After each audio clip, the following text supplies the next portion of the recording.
assuming the athlete has decent enough grades, decent enough test scores, like there's a 99% chance they're going to get in with that pull. MIT doesn't even have that. So like these kids basically have to get into the school on their own.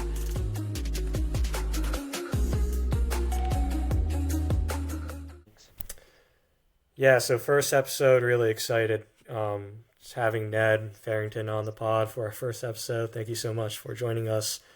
Kind of a brief intro for all the viewers out there. So, Ned was a three-time All-American in his senior year, which he achieved in cross country, indoor track and field, and outdoor track and field for DMR, and then the 1500 for the track events.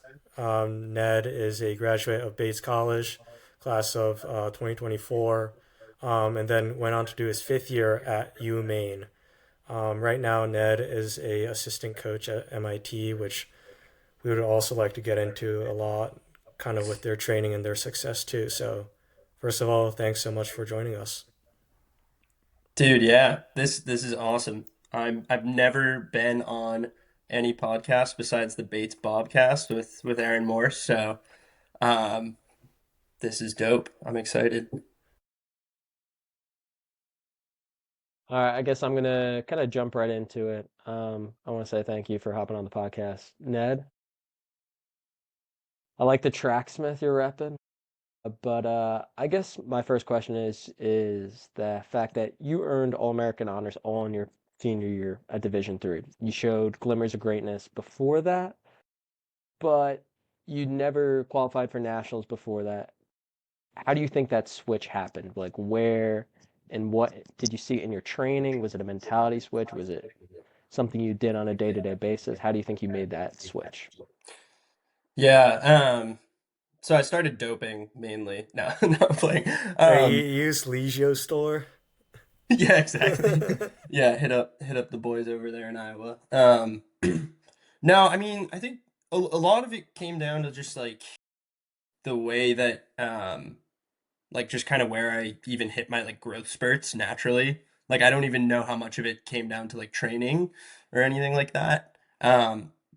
Like I mean, you guys didn't really like see me freshman year like in high school at all, but like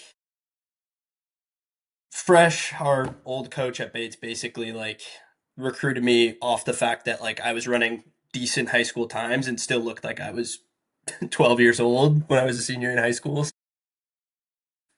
Yeah, I think I kind of like finished physically maturing around like junior or senior year, and a lot of it, yeah, just a lot of that like late career progress kind of happened because of that. I would say a lot of it was also just kind of like exposure as well. I had my sophomore year, I went to um, the Tufts Last Chance meet in indoor, thinking I was going to make it in the 3K. Then junior year, I went to Tufts Last Chance, thinking I was going to make it in the mile. I went to MIT Last Chance that year, thinking I was going to make it in the 1500.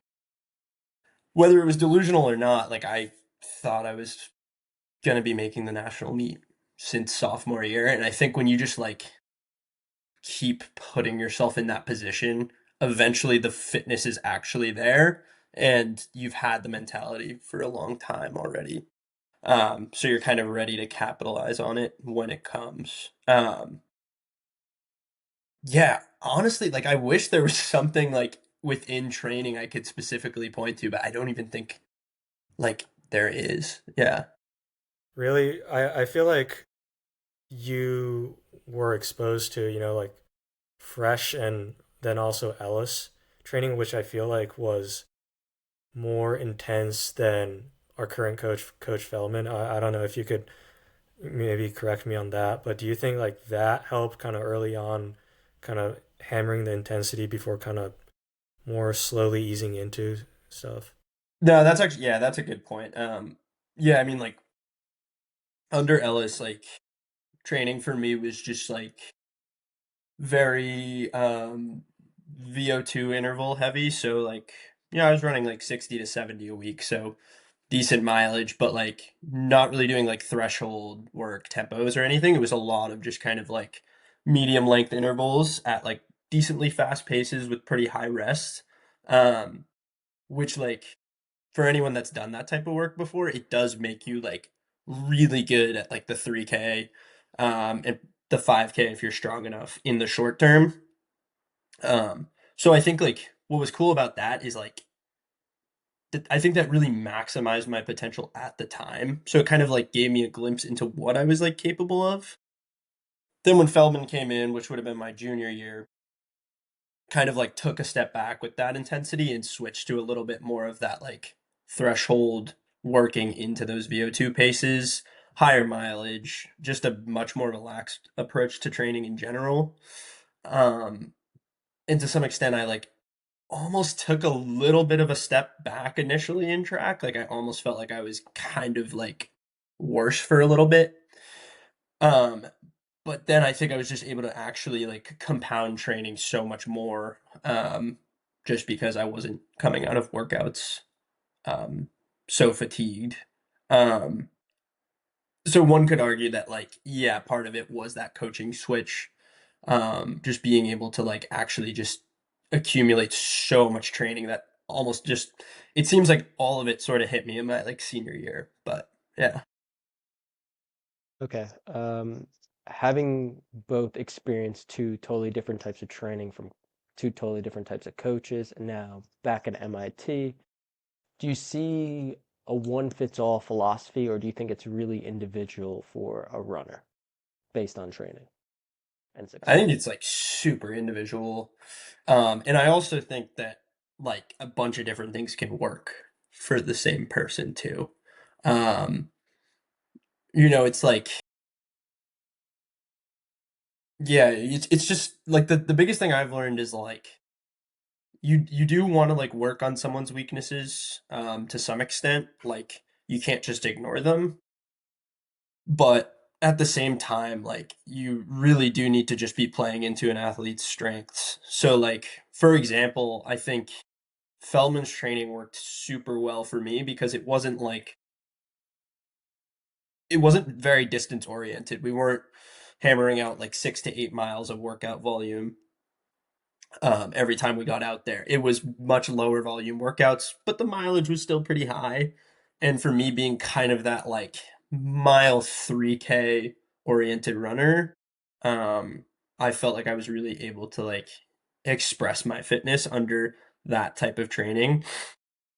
At the same time, we had more distance-oriented guys in the program that you guys will remember. I won't name like specific names, but like yeah, I mean just like people that were like more oriented towards the 10K that like that training didn't really work necessarily as well for them.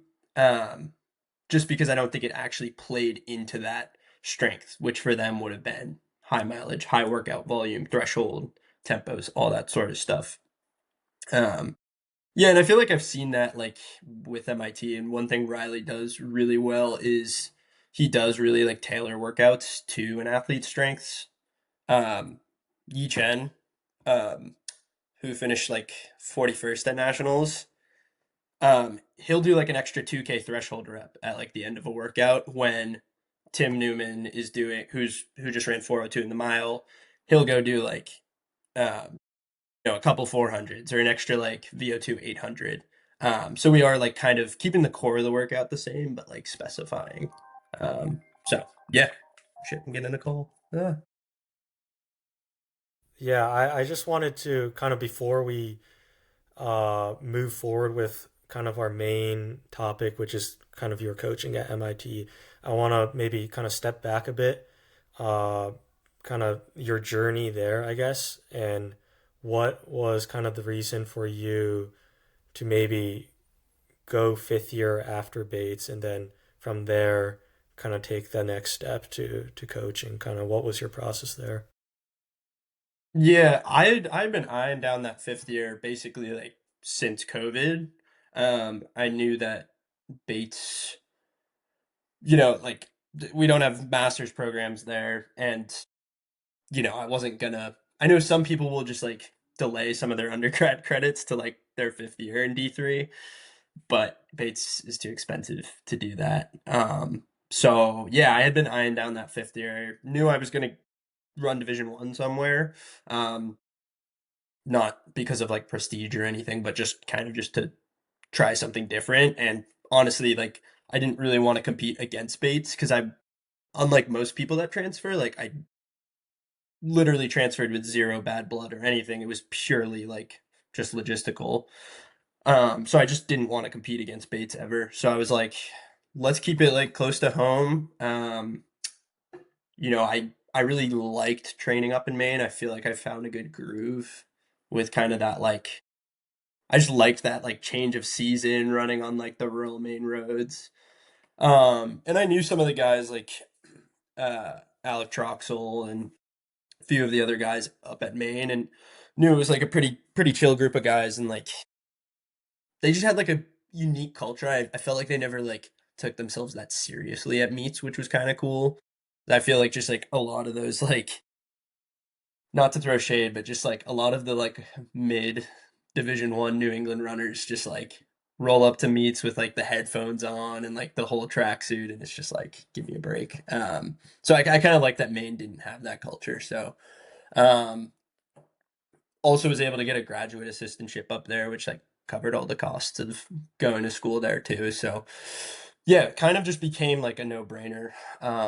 So committed there in April of my senior year at Bates, and yeah. Yeah, it was a really fun year. I would say, like, frankly, I like Bates a lot better.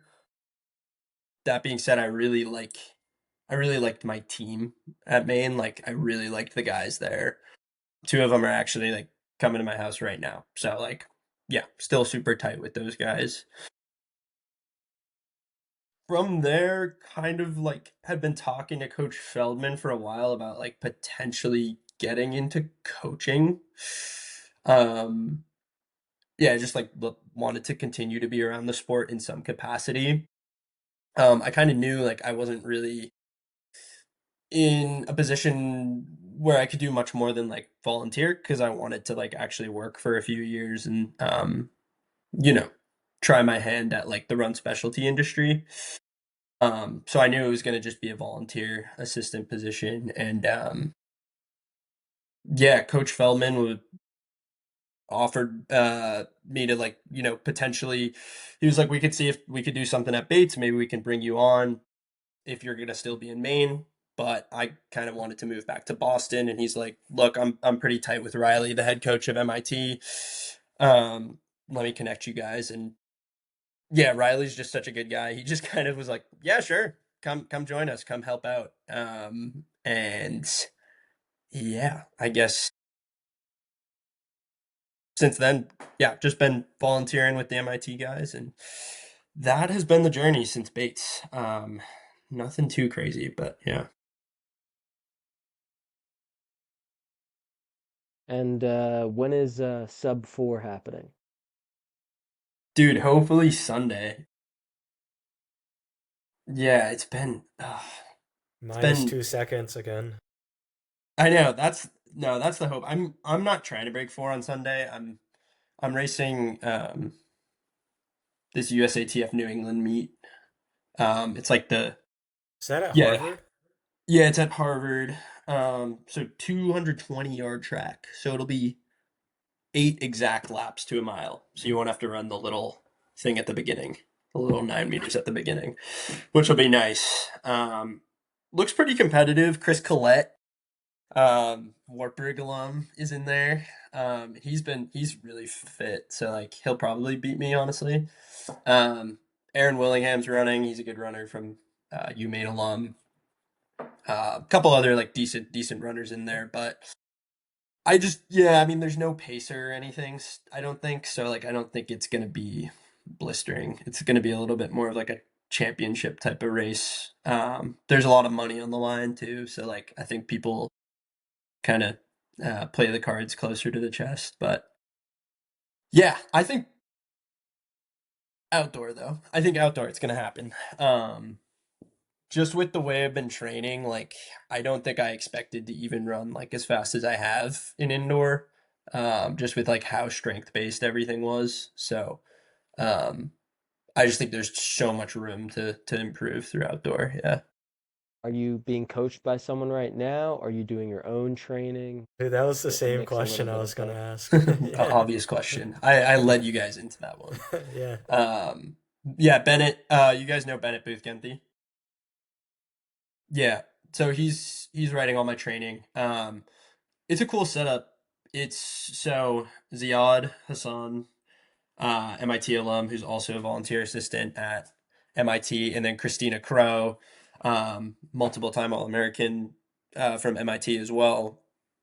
The three of us we are in what's called Glory Days Track Club. Um, so like, yeah, basically Riley just like talked to Stu and Noah Droddy and was like, "Hey, can we call it this?" And so yeah, there we are. We're calling it Glory Days Track Club after D3 Glory Days. And yeah, so basically Bennett lives in, well, I guess yeah. For those who don't know, Bennett was a D3 mile national champion in 2024. Grad transferred to UCLA, ran 3:57 in the mile there. So very good runner. Um, he really wanted to like get into coaching after college, but he has a full-time like teaching job out in San Francisco. Um, so he kind of just like wanted a few people to like experiment a little bit on, kind of like get his resume up and yeah, just like almost practice writing training on us. Um, so yeah, he kind of like reached out to Riley and he kind of knew Ziad pretty well too. And so he's been writing training for the three of us. Riley sort of like they kind of bounce ideas off each other a little bit too. So there's always kind of like a second opinion. And then Riley's there to like actually administer the workouts in person.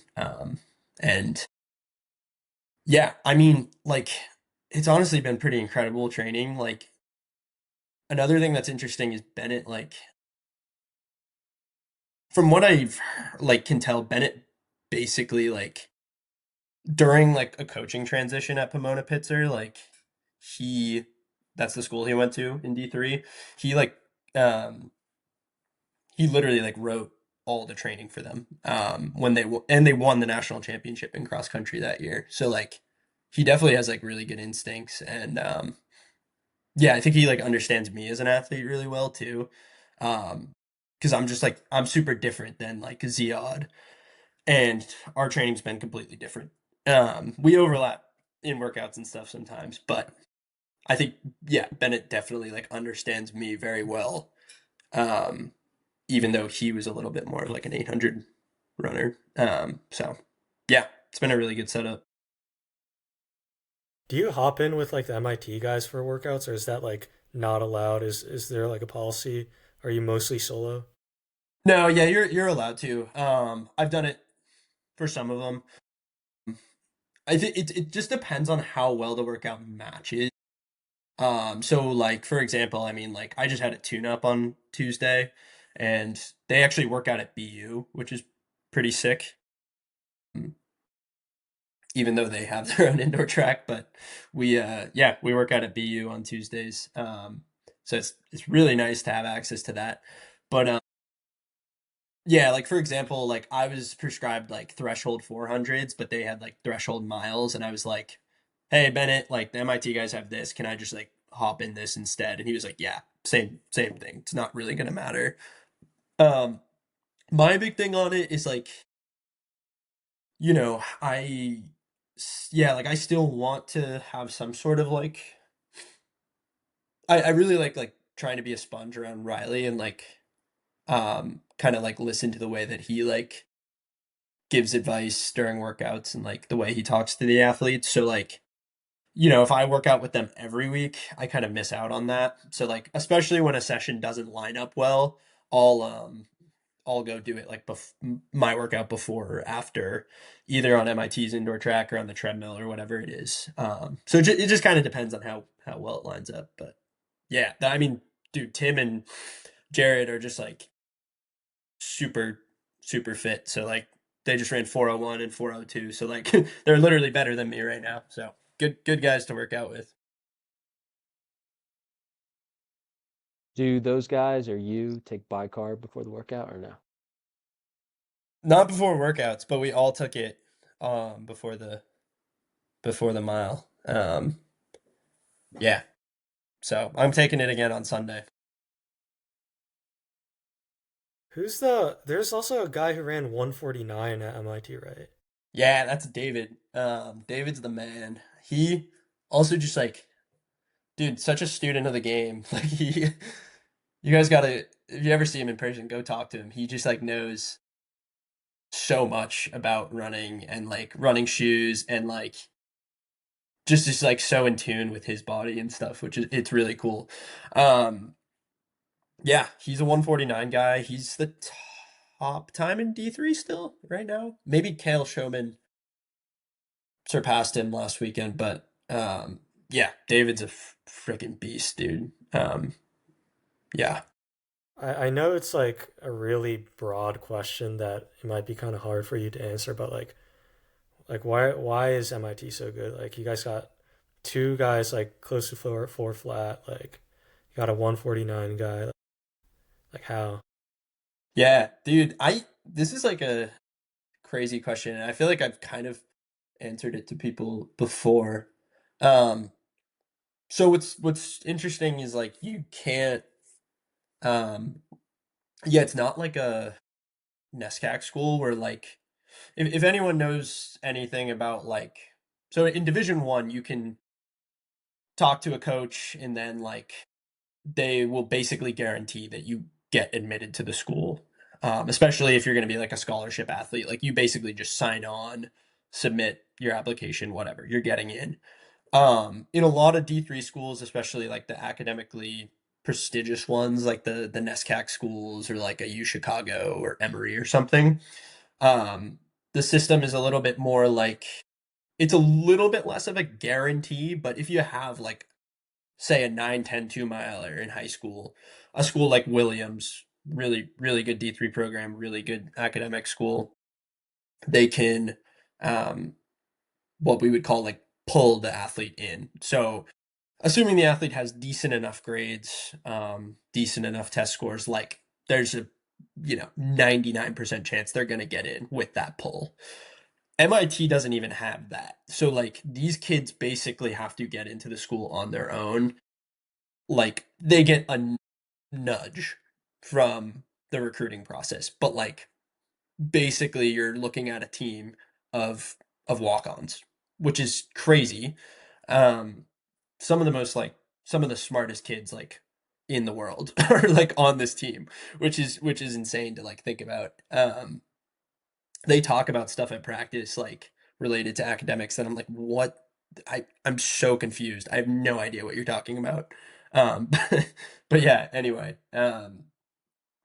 Yeah, so I think what it is like in sports like swimming and distance running that kind of require that very like discipline type of kid who is very like you know honestly it really helps to be kind of like data driven and analytical in running, I think too. So I think it's more just like the type of kid um that would get into MIT. Those same qualities will make you really good at running. And then the next part of it is like, you know, if anyone gets into MIT, they're gonna go to MIT. So like even if the person is like an 842 miler in high school, like if they are that smart and they get into MIT, they get into if it's choosing between MIT and even like Oklahoma State, right? Like the best D1 program in the country, like I'd say there's a decent amount of times that kid goes to MIT because it's like that good of a school. Um and then I think it's just like Riley is just I mean, they MIT hasn't always been that great of a program. Like they were good before Riley became the head coach, but like they were not what they are now. Um, he genuinely is like one of the most brilliant people I've ever like worked with. Yeah, just like the level at which he like understands training is so deep, um, very scientific. But what's really interesting is like a lot of coaches that are so like in the weeds about that stuff kind of struggle with like the human culture side, and he is like so good at like being able to really like understand his athletes, have conversations with them, be very personable and funny, and isn't just like a bot about like this is why I yeah, whatever, like going into the weeds on training and in the science of training. So I just don't think there's that many coaches out there that can do both of those things. Because those two things almost like work against each other, but he can. And so I think he's just literally getting the most out of every athlete that comes through the program. Um, yeah, and that success like kind of builds on itself. So So, wait, quick question. Are all the MIT guys doing the sauna method? um yeah, they sauna. I think it was like a bigger thing with like Sam Aquaviva and Ryan Wilson and stuff. Like from what I've heard, those guys were like literally on just like so on it with like everything you could possibly do to like optimize training.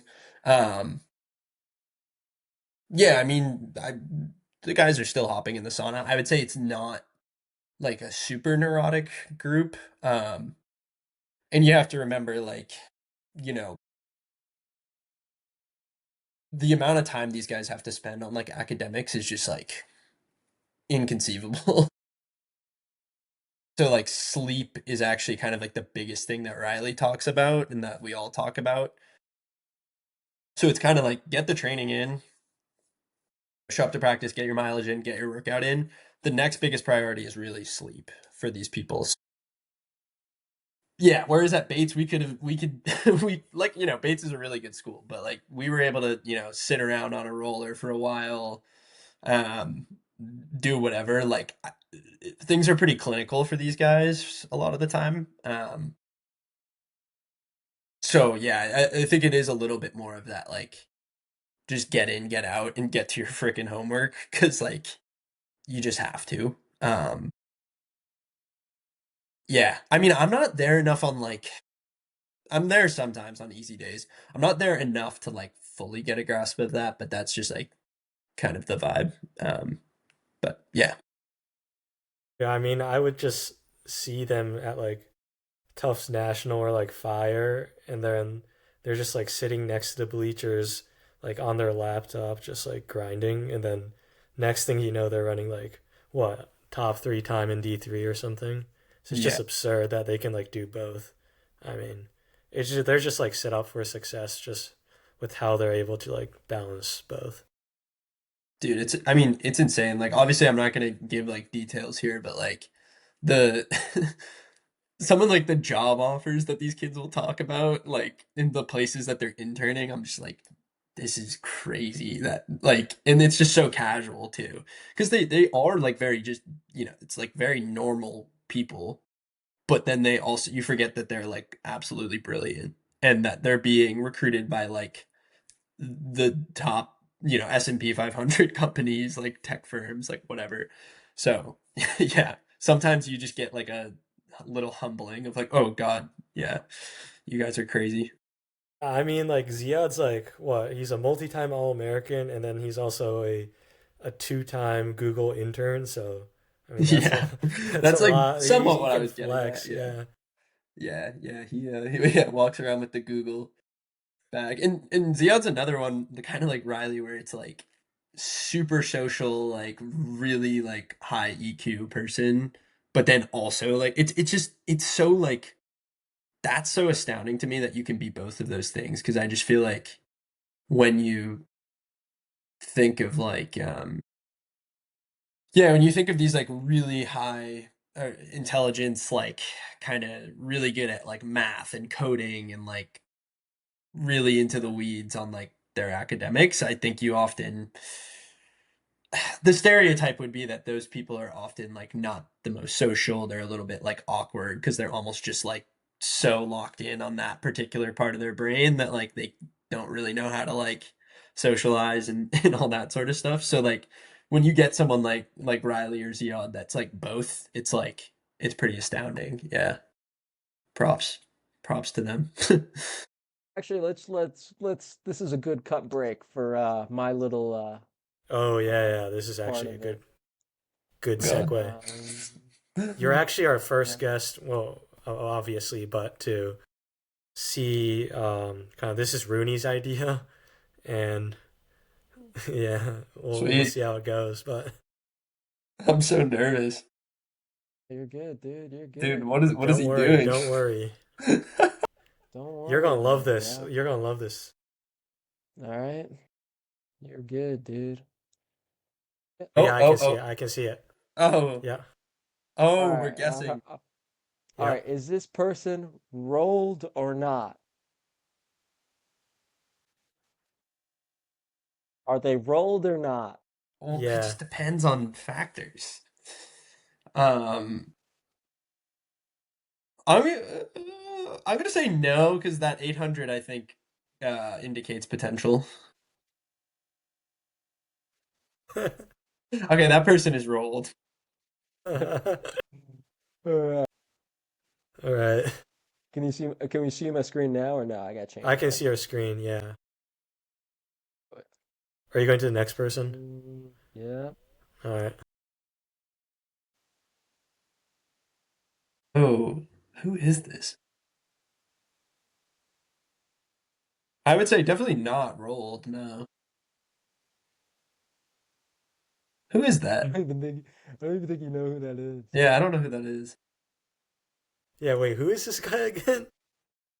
That's just some person on the UCLA team. Do Oh. you know Okay. who this is? Oh, dude. Oh, this is Gordon Dorr. See, that's ball. That's ball, dude. I know it because of the Yes. 346.99. Elite ball Yeah. knowledge. Give me 2 seconds. What? I think someone just rang my fucking doorbell. Still in my You're running good, place, by dude. the way. Nah, it's just someone else in my house is Was that anti-doping? yeah, that was USADA's. Is Yeah. it clean? We. Is it clean? Or are you doing the Definitely not. Moketeer right now? Are you No, doing I the did not time Moketeer right that well, unfortunately. Yeah. now? Moketeer is on our bucket list. Yeah. Shout out Moketeer. Moketeer, He's if you on ever the want to dream come on the board. pod, we want He, you, bro. We he's on the want you. dream board. Moketeer. Right, yeah. So Ned, kind of next question that I wanted to ask you was your, chasing, of course, the sub 4 barrier. You know, if that does happen, this year, um, I'm assuming you're going to want to go faster and faster and faster. What is like your, I guess, career trajectory in terms of running? I also remember that you briefly mentioned during our time at Bates that you had the possibility of repping Ireland just because of the dual citizens. So could you kind of like, I guess, talk about both if you want to? Yeah. Yeah, I mean, I'll address the Ireland thing first. Yeah, so I am an Irish citizen through my grandparents. My sister actually just got her passport. We just like haven't done the paperwork for mine, but I will get one. Um, I have my Irish birth certificate. So I could switch allegiance over to Ireland. The problem being, like, when I was talking about that a few years ago, Ireland wasn't that great. Like, they didn't have a ton of depth.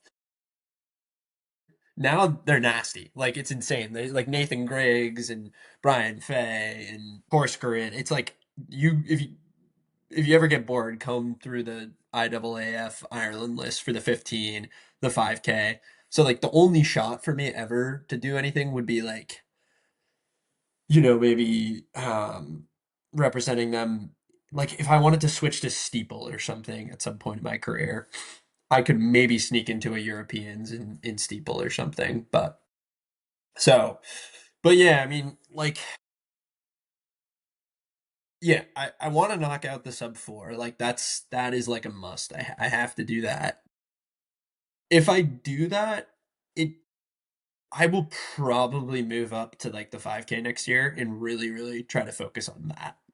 Um, just because like I think I need to move up. I just don't have like the raw sprint speed like that some of these people have. And I think like running in Division One for a year kind of showed me that. Like I just like there is a level of like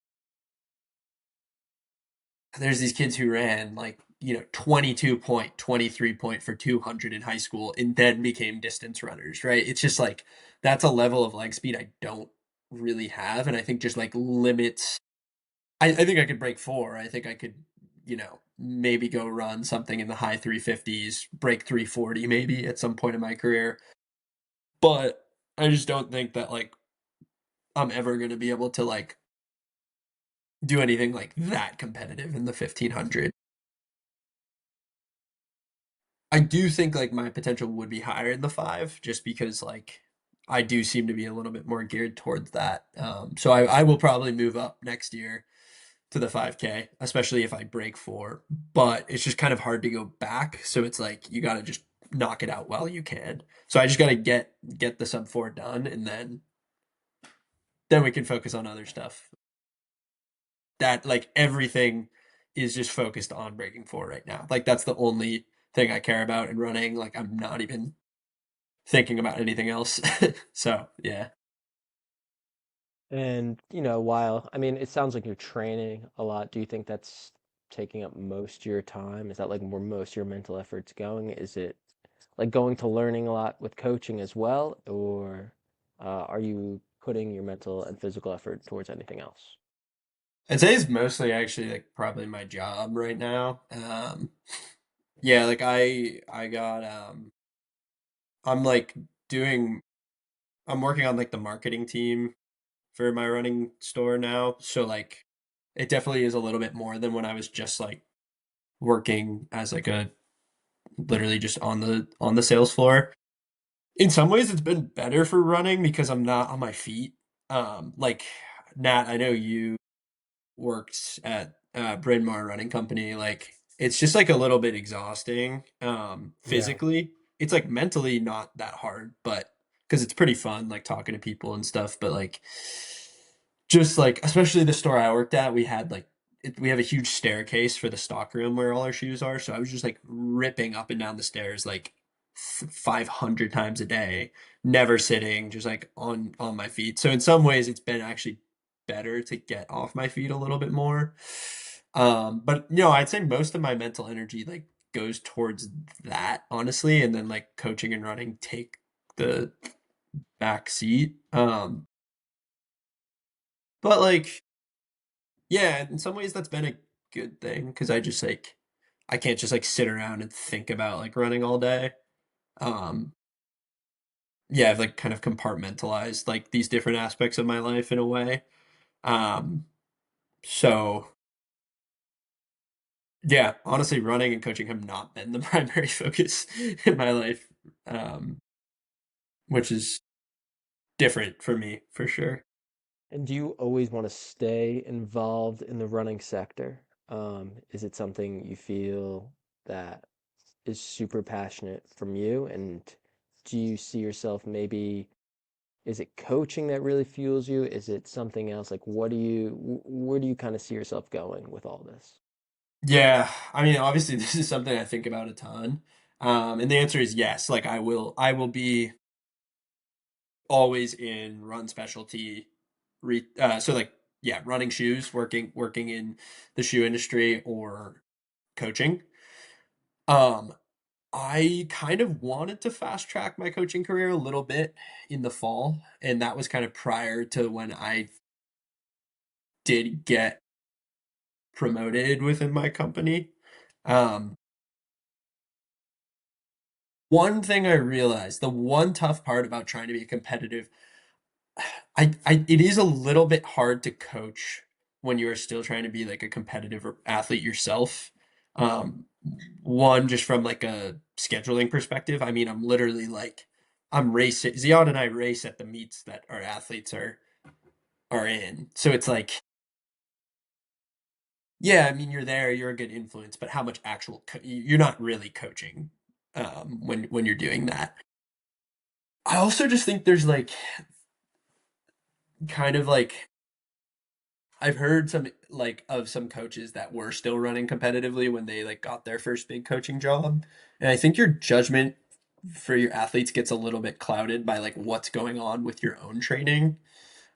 So like if you like yeah, if you feel like you need to like overemphasize like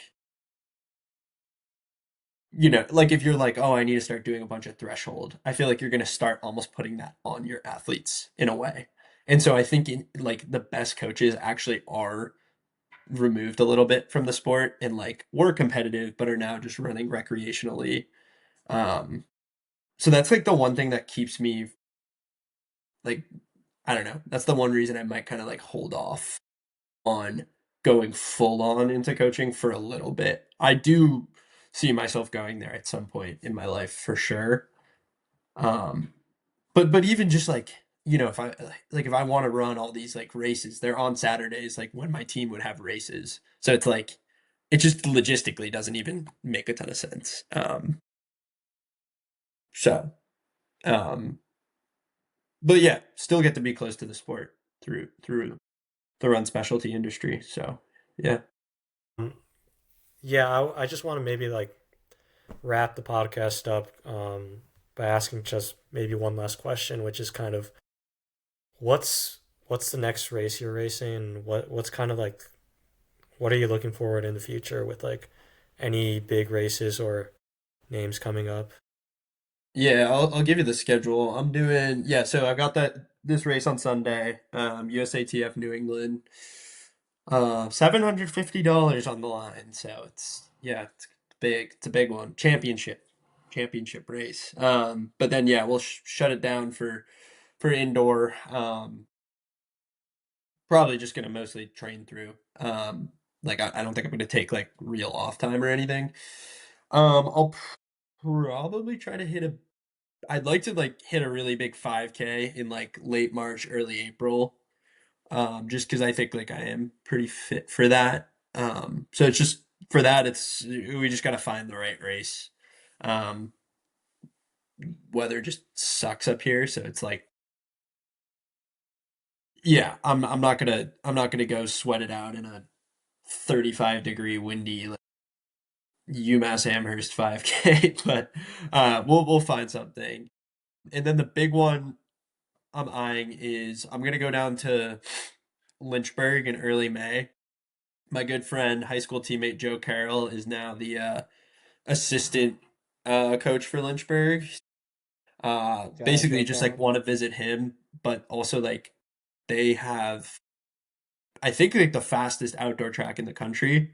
And like there's actual data to back that up. And I think there's a bunch of theories on that. I think it's like just with it being so firm, it's super responsive with like the super spikes and everything. But anyway, yeah, they've got like a really good mile down there at their meet they call Hill City Twilight. So um yeah, I mean, assuming I don't break four this weekend, like that's kind of what I'm looking towards. I'd like to do it there.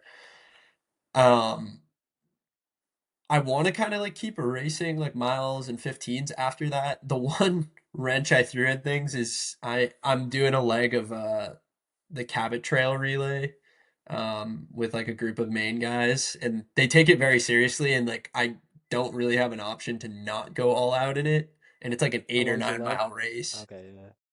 So I'm like, fuck, like it's just gonna be it's not super easy to like bounce back into like mile racing after that. I mean, I probably will be fine, but that is kind of why I want to like hit a big mile before in early May as opposed to like targeting like Adrian Martinez in June. Um, but yeah, I'll probably just like race as much as I can through July just for fun and then shut it down, take a good amount of time off and start the cycle again. But yeah, I'd say all eyes on that Lynchburg mile. Yeah. All right, Ned.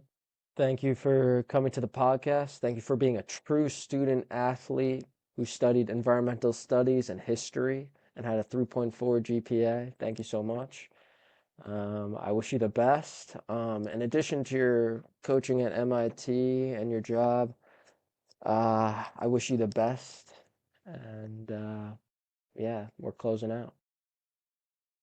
Thanks, boys. I aim to please. Glad I could inspire in the classroom. That's what Gemini gave me when I searched up Ned Farrington track. That's great. Do you have a message for the current Bates guys right now? Just Wait, can I say this real quick? You yeah. were named 2025 NUMAC Women's Cross Country Coaching Staff of the Year. That's pretty sick. But yeah, I guess I am I'm included kind of in proud that. of that. Yeah. That's pretty Let's cool. go. Let's go. The Bates guys need to I don't know, just put the head down and train. Stop hyping up the no. This is what they need to stop doing.